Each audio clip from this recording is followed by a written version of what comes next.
Hi, I'm Tom Metz from Pacific Northwest National Laboratory. And I'm Crystal Pollitt from Yale University.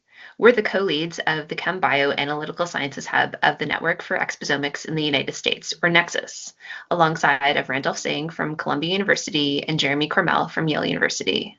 Our team is working collaboratively to coordinate community-developed state-of-the-art tools and resources, and to develop best practices to measure the exposome in both biological and environmental samples. As part of the mission of the ChemBio Hub, we are excited to share this educational series with you. Hello, my name is Jeremy Koelmel, and today we're going to be talking about how to identify chemicals using fragmentation data when you break apart a molecule in mass spectrometry. What are the different approaches?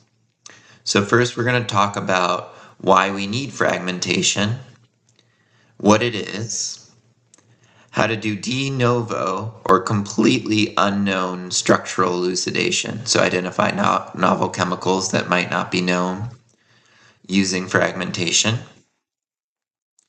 how to do fragment screening for screening an entire data set for certain subclasses of chemicals, suspect screening, which is searching against databases or libraries that other people across the world have generated for chemical identification, MSMS libraries that are available for this type of spectral matching, and different types of algorithms for spectral matching.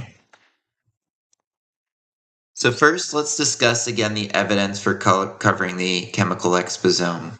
If you've seen the prior tutorials on accurate mass defect, and formula prediction, as well as isotopic pattern, you'll know that accurate mass can be used to determine what types of atoms exist within a chemical structure. But, for example, for PFAS, if we were to look at all the possible atom arrangements that could lead to the mass of PFAS within 0.005 Dalton, so even on a high resolution mass accurate instrument, you can see that the number of candidates between hundreds to 1,000 is too many to even pin down a molecular formula often. So in the previous tutorials, we talked about ways that we could pin down that formula using other information like structural likelihood and isotopic pattern, but even using these approaches, at the very best, we are able to assign a chemical formula, not the structure itself. So for example, this is a PFAS, and on the top you can see a linear PFAS. On the bottom you can see a branched PFAS. Both of these exist in environmental samples, but based on accurate mass alone, they'd have the exact same isotopic pattern and accurate mass. So no matter what approaches you use, you would not be able to discern them using this measurement. Here's another example of a structure that looks completely different. It probably has different fate and transport properties, different toxicities, but again has the same atomic arrangement, but still exists within the EPA dashboard database. So evidence that fragmentation gives us is the bond connectivity. We know the types of atoms using accurate mass and isotopic pattern, but fragmentation can give us how those atoms are arranged, which is essential to understand the fate and transport, exposure dynamics, toxicity of a molecule. Structure informs all of these. So for example, you can see the top and the bottom molecule. While they're isomers, they actually lead to the same fragmentation if we look at the breakdown of the chain. So a key point here is that fragmentation doesn't always give all the structural information necessary. At the same point, if we look at this chemical to the right, this fragmentation is going to be very unique compared to these two molecules, and so you will be able to discern less subtle structural differences using fragmentation. And fragmentation can be extremely rich. So we looked at, these might be some of the possibilities of fragments for PFAS, breakage at the different chain linkages. But actually, if we were to look at a very high abundant species of PFAS and looked at low abundant fragments still existing, but low probability fragments, we end up getting hundreds sometimes of fragmentation of fragments, and all of these give information on the structure and substructure. So on the left, you can see here's PFAS. On the right, here are some of those substructural components that are indicated by the fragments. And that allows us to do some true non-targeted analysis. So non-target means we don't know what our targets are. We don't know the chemicals we're looking for. And when I mean by true non-targeted, we're not even screening against databases of known chemicals. We're looking at the actual evidence from mass spectrometry, both the high resolution fragmentation that we just discussed, as well as on the right, the homologous series trends, the retention time pattern, the EIC, the isotopic pattern, etc., the mass defect. So we're using all these pieces of evidence to define the structure. So here's an example of de novo structural elucidation, where each fragment is part of the puzzle. So this is data we got from aqueous firefighting foam, and these are the different fragments we actually observed in this sample, and we were able to publish showing that using these fragment assignments, we're able to de novo identify this chemical that hasn't been reported before in literature databases as an unsaturated sulfonic acid. This is the SO3 group over here. This is the pentafluorosulfide. And as you can see, we see a fragment related to the pentafluorosulfide. We see a fragment related to the sulfonic acid, actually multiple fragments. And we see fragments along the middle of the spectrum, revealing that has a carbon fluorine chain. So all of the different components of this are described by the fragmentation, and we know it has a double bond because the accurate mass or the intact mass can only be explained by something with 2 less fluorines for the same number of carbons. So there must be a double bond. As we mentioned before, in this de novo elucidation, we have a lot of details we now know about this chemical, even without having any kind of database to match it against. But there are certain pieces of evidence that we're not completely sure about. For example, we don't have evidence inferring where the position of the double bond is.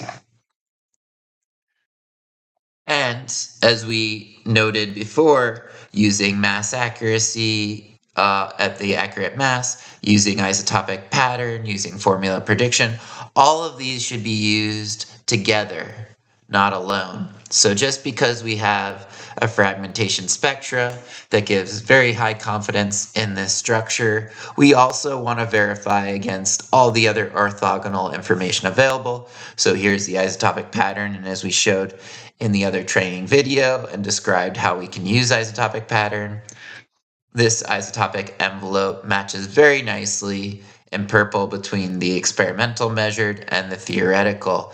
And as we showed in the previous tutorial, if you have this 34 sulfur, in this case, it's about 8 or 9%, and that relates to having 2 sulfurs, which indeed this species has 2 sulfurs. So another verification that indeed it does have the 2 sulfurs. And this information is not just confirmatory, but if we looked at the extracted ion chromatogram, it actually provides additional information that MSMS does not provide. So as we mentioned, we can't determine the double bond position, but using this EIC, we can determine that it looks like there are multiple peaks for this one compound, and we saw this across different chain lengths as well. And this suggests that there's isomers, which are the same chemical formula, but different structures. So probably different double bond positions, for example, or possibly branching will lead to these isomers. And so we know that there's not just one structure we're identifying. So another thing we can do in non-targeted analysis is fragment screening. So fragment screening, instead of looking at all the evidence for one spectrum, for one molecule, we end up looking at a fragment and seeing all the molecules that gave that fragment. So here's a list of fragments for PFAS, for example, that are very common. So C2F5, C3F7, C4F9, as we can see in this structure, will give evidence that there is a carbon-fluorine chain. And C2F5 particularly is very unique to PFAS molecules. There's not many other atomic arrangements that are not fluorinated that can lead to the same accurate mass, and those that can lead to it are very uncommon. And so if we see a C2F5 accurate mass, we can be almost sure that this indeed is the PFAS we're looking for. When we're using fragment screening, as you can see by the choices I've put here as some really nice fragments to screen for PFAS, we look at the low mass fragments especially, as well as some of the neutral losses, but the low mass fragments especially because these are unique. It's very unlikely that other molecular formula that are not fluorinated in this case, or not that exact substructural component, will match that mass. But if we looked at very high masses, the number of atomic arrangements that within 5 ppm could match that mass are very high, and so it's not specific anymore, and we want our fragment screening to be specific so we know if we see that fragment, it is from that structure. So taking a step back, using fragments for one feature, we can elucidate completely unknown structures, which is important as industries create new chemicals, as we have new exposures, as their biotransformation reactions. We want to be able to identify all the chemicals of the exposome, and that includes ones that haven't been discovered yet. And this fragmentation allows us to discover that. And now with fragment screening on this slide, we can also screen, so even if we don't know what the structure is, or even the molecular formula, we can determine all the possible PFAS in a sample by screening for these fragments. And for example, might identify hundreds of PFAS in a sample, even if we can't know what they are. And this is still actionable in certain cases. For example, if I'm an industry and I'm trying to remediate or scrub emissions of PFAS, and I can say, okay, while I don't know what all these structures are, I know that these are the likely PFAS based on fragment screening and other pieces of evidence, and I know that I've removed them all that are at least, amendable to liquid chromatography. So, very powerful technique.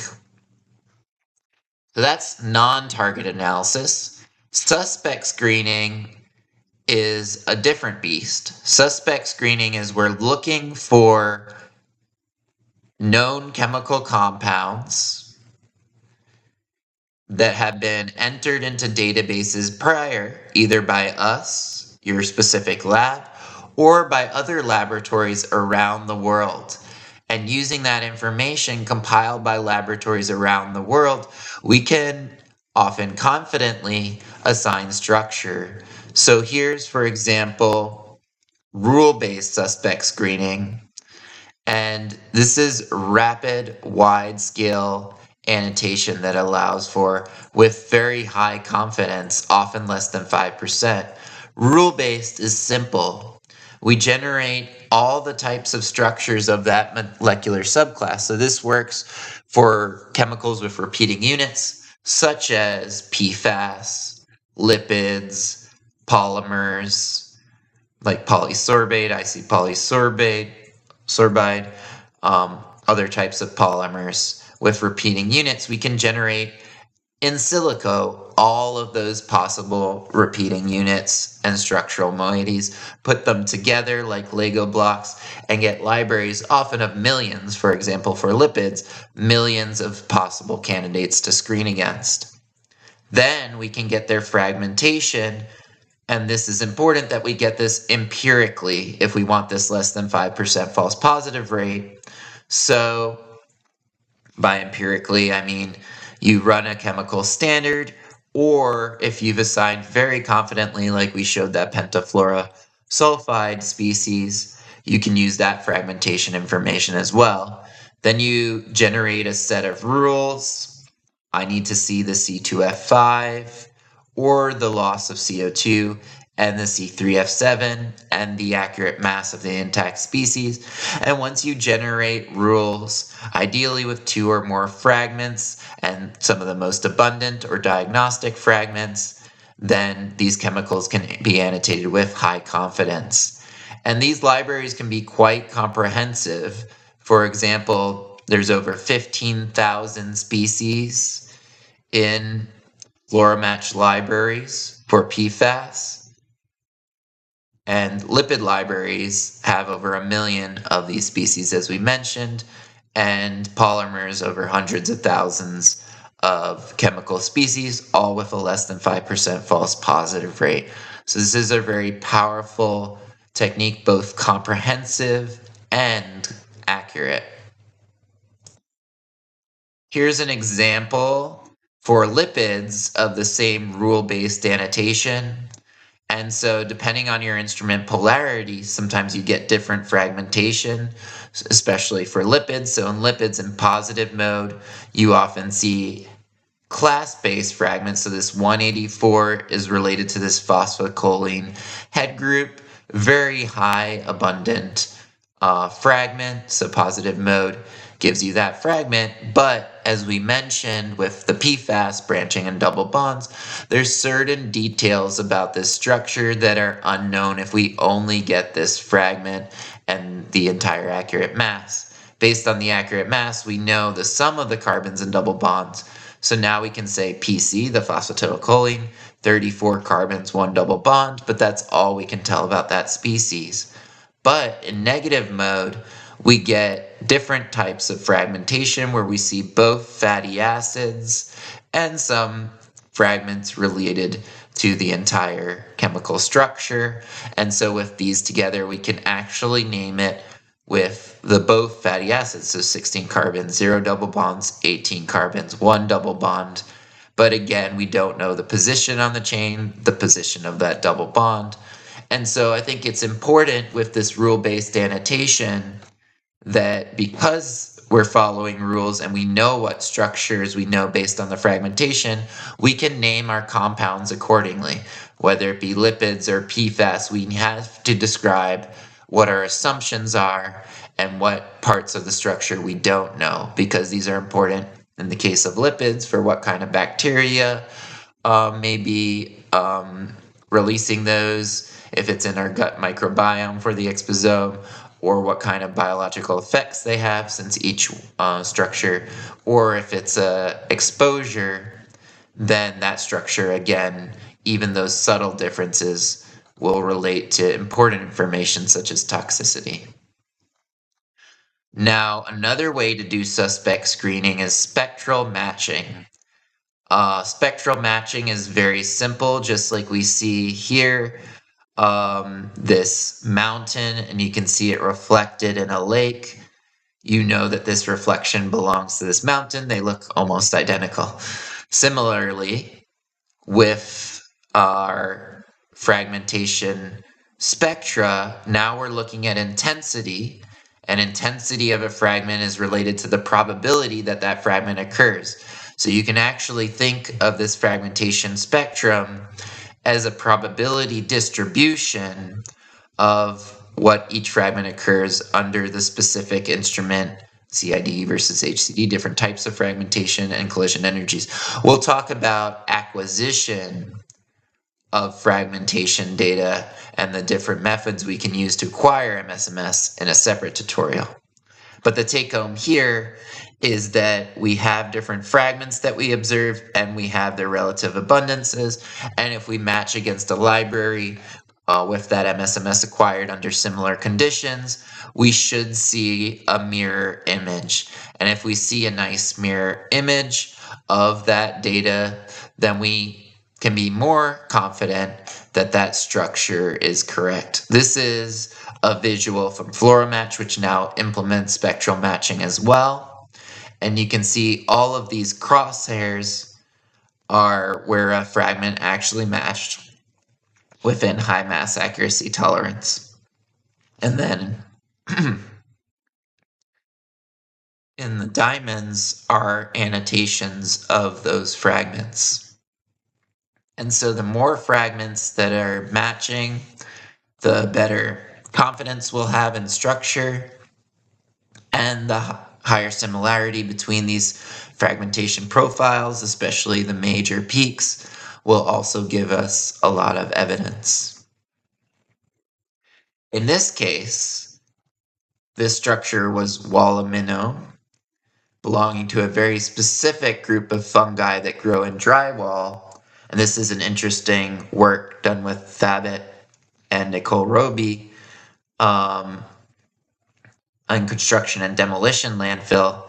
And so this is just an interesting case where we're able to identify most likely a compound coming from drywall that's in construction and demolition landfills that can be used as an indicator of how much fungi is growing within these walls that can cause thickness. Very important is what databases are available, and as the community continues to expand these databases, then we'll be able to identify many more chemicals and have broader exposomics coverage. So these are the commercial databases, and you can see that Metlin especially has 960,000 species with over 3.8 million QTOF MSMS spectra. So approaching 1 million chemical species. So extremely wide coverage. And these libraries cover pesticides, herbicides, biological molecules across multiple kingdoms.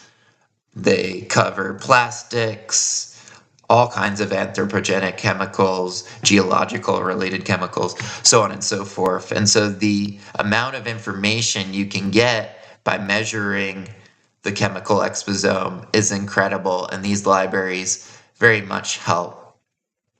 So some of these libraries you can see are very deep in terms of their spectra. So for example, MZ Cloud has over 16 million, mostly high resolution spectra. These spectra are MS⁻³ as well. So instead of just fragmenting an ion, you fragment the fragment of an ion. So you can get quite a lot of structural information by doing that. And so you can see that MZ Cloud is extremely deep in the amount of spectra at different collision energies, different instruments, CID versus HCD, MS⁻⁴ entries, but the coverage is smaller than other libraries. For example, NIS26, which has lower amounts of spectra but over larger amounts of species. And then, for example, Metlin has covered the most possible chemicals, but only for one type of instrument, CID under a few collision energies. And so all of this is important to note, and you want to match your methods to the libraries that you're using as closely as possible, but even matches across slightly different collision energies, slightly different instruments can still give confident annotations in certain cases. So these are all commercial. So the nice thing about commercial libraries is often they're well curated. There's a lot of funding because they're able to sell these libraries and use that to fund acquisition of new standards. And so they can do it in a robust fashion with everything controlled. So you know that there's high MSMS quality. It's all been acquired in the same way in some cases, especially, for example, for Metlin MS2. Whereas the open source libraries have some limitations. As you can see right away, these are in the tens of thousands, even the hundreds of thousands, but the open source libraries in terms of the number of species are only in the low tens of thousands. And so this is something that we need to work on to greatly expand coverage in the open source libraries.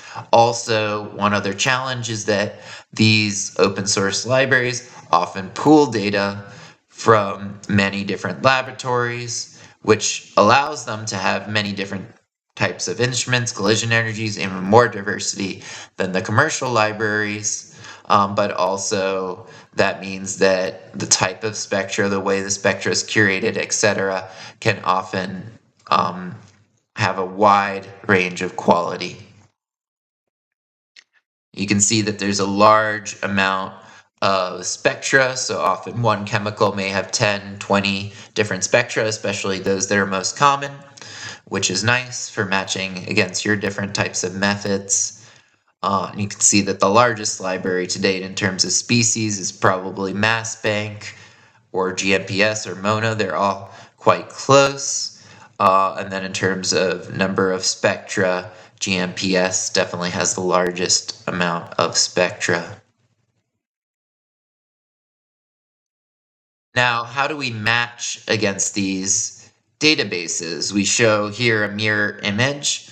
And so a mirror image is mostly cosine similarity is how we measure a mirror image. So this is how close your spectra looks to the other spectra. The advantage here is it's simple. If you have a high cosine and you pull up the spectra, they should match very nicely. The challenge is, let's say you have some noise in your spectrum and there's noise in the library, or there's overlapping spectrum or chiral spectrum.